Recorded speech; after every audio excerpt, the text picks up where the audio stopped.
और आइए अब शुरू करते हैं बिग एंड बोल्ड।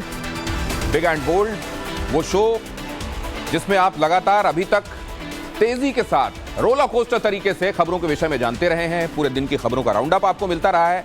वहां हमको यह महसूस होता है कि अब वो वक्त आ गया है जहां बदले हुए थोड़े से टाइमिंग के साथ और बदले हुए तरीके के साथ आपको खबरें बताए जाने की जरूरत है, जहां पर खबरों की इनसाइड स्टोरी भी आपको पता चले, जहां खबरों का 360 डिग्री आपको आयाम पता चले और पता चले कि चुनाव के करीब आते आते कहां कहां क्या ऐसा चल रहा है जिसमें जो बाहर फसाड दिखाई दे रहा है उसके अंदर झांक कर देखने पर दिखाई क्या देता है। बिग एंड बोल्ड में पहले से भी रुचिकर तरीके से आज आप ये जानेंगे कि असल में जो घट रहा है वो क्या घट रहा है, उसके पीछे असल में कौन से कारक हैं जो उसको वहां तक लेकर आ रहे हैं। सबसे पहले उत्तर प्रदेश की पॉलिटिक्स के साथ शुरू कर रहा हूं, जहां एक तरफ कंफ्यूजन है। इस बात पर कंफ्यूजन कि क्या इस बार भी बुआ बबुआ के साथ कांग्रेस एक साथ आएगी। कंफ्यूजन यह भी कि बुआ या बबुआ किसके साथ इंडी गठबंधन आ रहा है। और अब कंफ्यूजन ये कि साथ कौन कौन है और कौन कौन साथ होकर भी अलग रहेगा और कौन अलग लड़ेगा। इस कंफ्यूजन के केंद्र में जो सीट है वो सुलझती कम और उलझती ज्यादा है। और ये उलझन ऐसी है जिससे जीत पर 7.5 लगती नजर आ रही है। नेताओं का कंफ्यूजन उन्हें मुबारक, लेकिन बिग एंड बोल्ड की पहली एक्सक्लूसिव स्टोरी में आपका पूरा कंफ्यूजन दूर हो जाएगा। देखिए,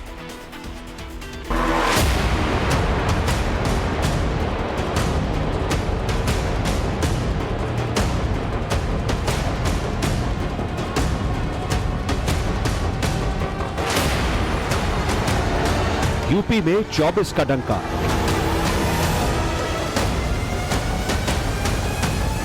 किसकी लगेगी लंका?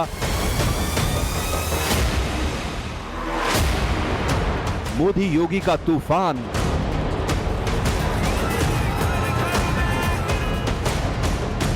विपक्ष क्यों है परेशान?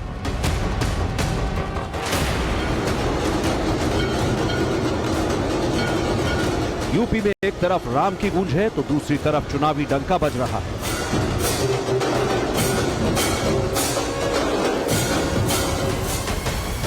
एक तरफ सबका साथ, सबका विकास, तो दूसरी तरफ धर्म और जाति के बिसात।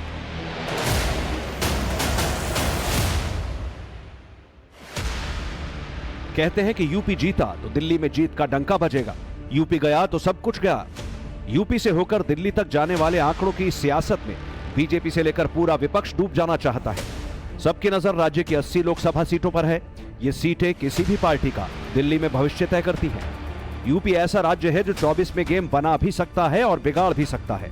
बीजेपी हो या समाजवादी पार्टी, कांग्रेस हो या बीएसपी, सभी राजनीतिक दल 80 की 80 सीटों पर जीत का डंका बजाने का दम भरते हैं। यूपी में बीजेपी के तूफान से कौन टकराएगा और कौन टिक पाएगा, ये बड़ा सवाल है। इंडी गठबंधन की गाड़ी बीजेपी के चुनावी हाईवे में दौड़ पाएगी या फिर पंक्चर हो जाएगी। इस पर भले ही समाजवादी पार्टी और कांग्रेस के बीच अब भी संभावना नजर आ रही हो, लेकिन बीएसपी ने अपनी सियासी मंशा साफ कर दी है।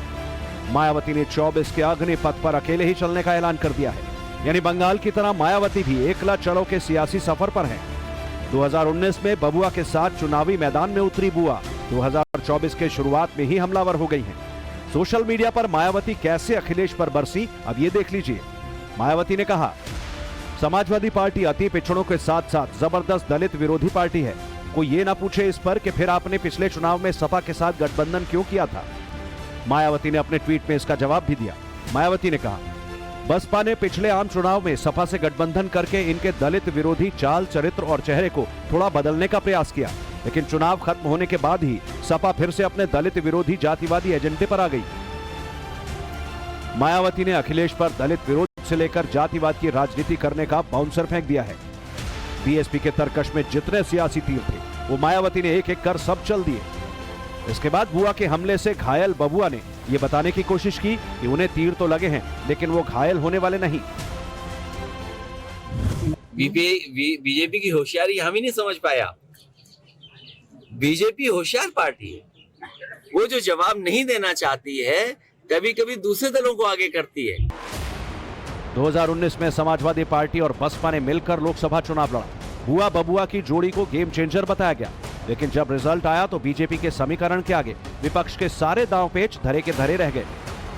मायावती का हाथी 80 सीटों के लिए दौड़ लगाते हुए सिर्फ 10 सीटों पर पहुंच पाया, जबकि अखिलेश की साइकिल तो सिर्फ 5 सीटों पर ही जाम हो गई। बीजेपी ने 62 सीटों पर जीत का डंका बजाकर सियासी विरोधियों को चारों खाने चित्त कर दिया। कांग्रेस का हाथ एक बार फिर खाली रहा है। बीजेपी ने राहुल गांधी की पारंपरिक सीट अमेठी को भी छीन लिया। कांग्रेस सिर्फ सोनिया गांधी की रायबरेली सीट पर ही जीत दर्ज कर सकी। 2019 में बीजेपी की आंधी में पूरा विपक्ष उड़ गया। न बुआ की चली न बबुआ की।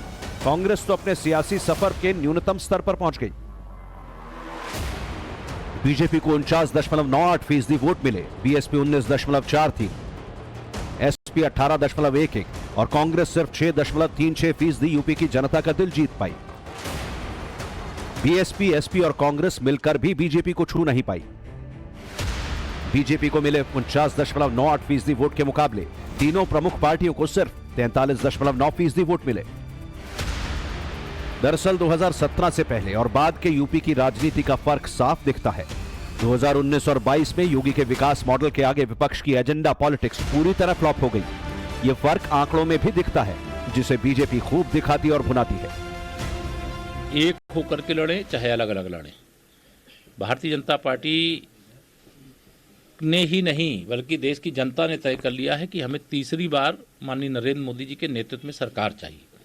और जब चुनाव होंगे कमल का फूल खिलेगा और 100 में 60% वोट हमारा है, 40% में बंटवारा है और बंटवारे में भी हमारा है, क्योंकि मोदी जी की अगुवाई में हमारी डबल इंजन सरकार ने सबका साथ सबका विकास किया है।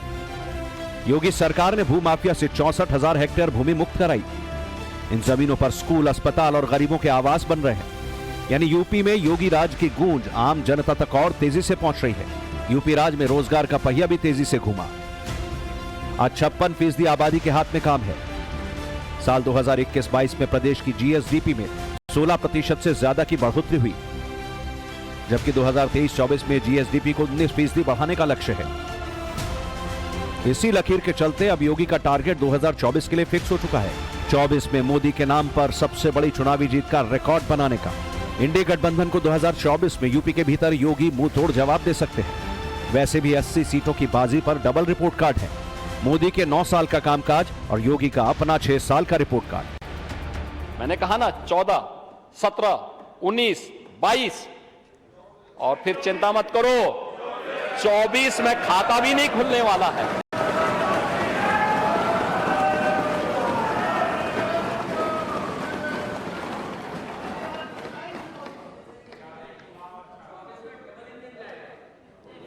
चौबीस में डबल इंजन की सरकार फिर से रिपीट करेगी